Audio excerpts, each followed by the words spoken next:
in the course of this discourse. First of all, there was a clear collaboration between the Kenyan government and Nigerian government. I'm happy now that they are denying the fact that Nnamdi Kanu was arrested in their place and also handed over to Nigerian government. But I can assure you that by the time we finish with them at the international court, they will never remain the same. What's important at this stage, and I've already made known to the world, is that he was arrested at the airport on the 19th day of June 2021. And he was taken to an unknown residence. That is a fact. He wasn't taken to a custody, and they recognized the official custody of the police over there. He was taken to an unknown residence where he was subjected to inhuman treatment. Nnamdi Kanu was tortured, maltreated, and beaten, mercilessly beaten. So these are facts within our knowledge, confirmed by him to us. So after spending 8 days in their custody, illegal custody, they now beckoned on the Nigerian counterpart to come for him. And by the time they came, Nnamdi Kanu was apparently unconscious at the point they came to pick him. He was unconscious. He was near lifeless at the time they were back taking him to Nigeria. So, and consequently they brought him here. So now, to tell you the level of their conspiracy and the desperation to get him jailed at all costs by enemies, they brought him here on a Sunday, and the federal government is fully aware that I'm the lead counsel to Nnamdi Kanu, and there's a charge against him before the court, which has been subsisting has been going on, because after invasion of his premises on the 14th of September 2017 by the Nigerian military and soldiers, who killed over 28 persons in his house, and by act of providence he was narrowly escaped, we filed an application before the court for an inquest into what transpired in his house on the 17th of September 2017, for court to inquire as to what happened in his house, what led to his disappearance. And we are still in this process, because that is fundamental. This is a person that has expressed to the world that he is ready to come for his trial on October 14th, 2017. He wasn't planning to leave the country. He wasn't planning to run away from the trial. He was ready to come for the trial on October 14th. The matter was stated for commencement of trial. Then on September 17th, his house was invaded. So to tell you that the government was not ready at the time to prosecute him, because they have no evidence to establish even the charge preferred against him to even date. So they went after his life. Now it's compelling on the part of the court to inquire what happened to this person I granted bail, what led to his disappearance. Then surprisingly, on the 28th of March 2019, when the matter came up for sureties to show cause why they will not be committed for contempt, why they were unable to produce Nnamdi Kanu, that was the proceedings of that day. The court gave an order revoking his bail. Then we said no, because the court should be bound by its records. We said no, and we filed an application to get order vacated. Since 2019 to date, the matter had severally come up before the same court, and the court was not inclined to hear this application to vacate the order. And the worst is that the federal government has not filed any response to this application before the court. They have not filed a response in counter to application to get order vacated. They were not interested. What they are interested is to how to get in Nnamdi Kanu at all means available to them. So now he was brought into this country on Sunday after being detained, maltreated, subjected to all forms of inhuman treatment, and inflicted with severe injuries on account of handcuff that lasted on his hands for over 4 hours till before he was brought to court. And you can see him on handcuff in court on that day.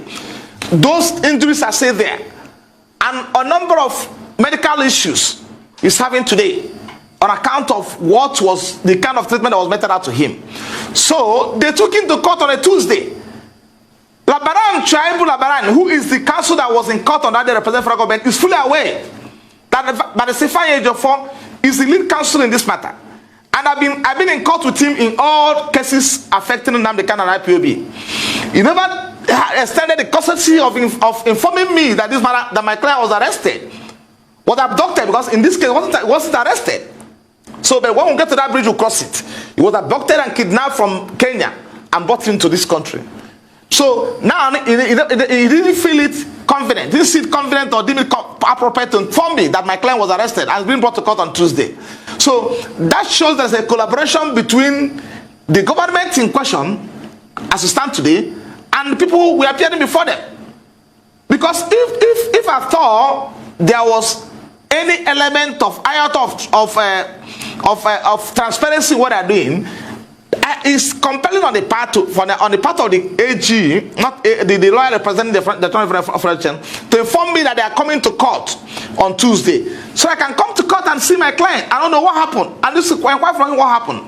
So on Tuesday, they took him to court, and the court asked them, "Where is Barrister Jofor? Is he not in court? Was he not informed?" They said no. They arrested him and brought him to Abuja on Sunday, and he's called today. So now there's an underlying fact that my client will not get fair trial in that court. That's settled.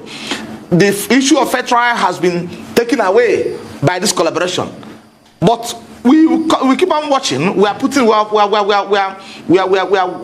to see them in court.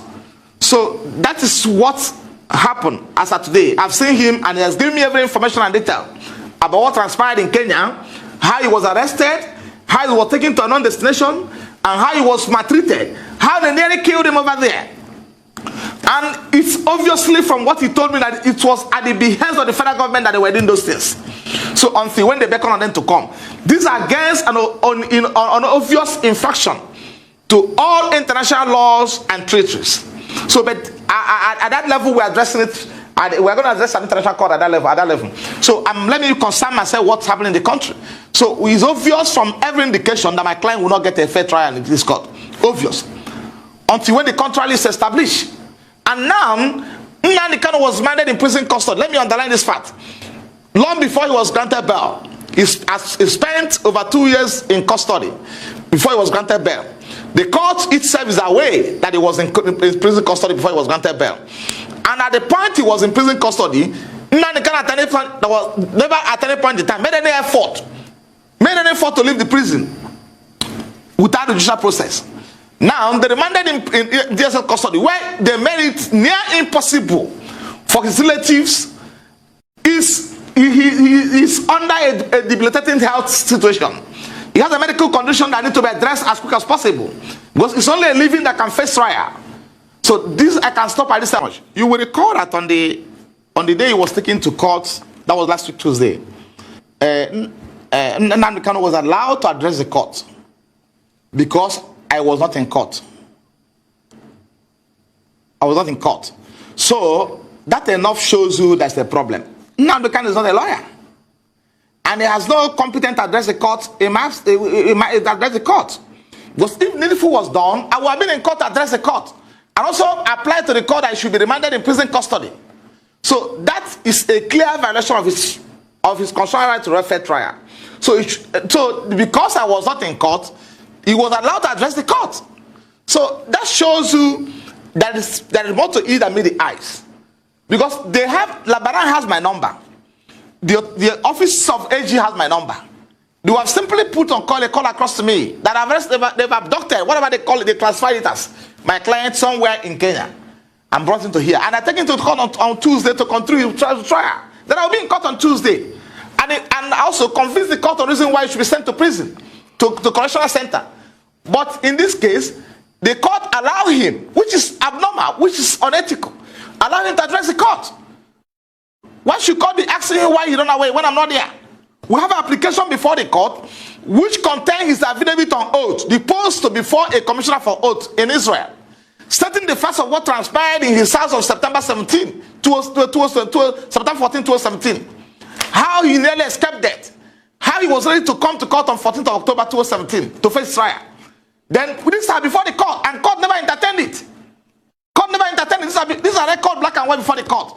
Court has never entertained this application before the court. So I will be craving the court or at any adjournment for the court to hear it, because it's fundamental to his fair trial, to the right. The court will hear and understand what transpired in his house. That's very fundamental. Then the court is now allowed to address the court on these facts, which are already before the court. So that's area that's why I'm entertaining fear that he will be granted a fair trial in this court. So now, coming to what happened in court, the matter has now been adjourned to the 6th of October, to 6th of July. Let it be clear to everybody. You never jump bail. Because if the federal government was serious about prosecuting Nnamdi Kanu,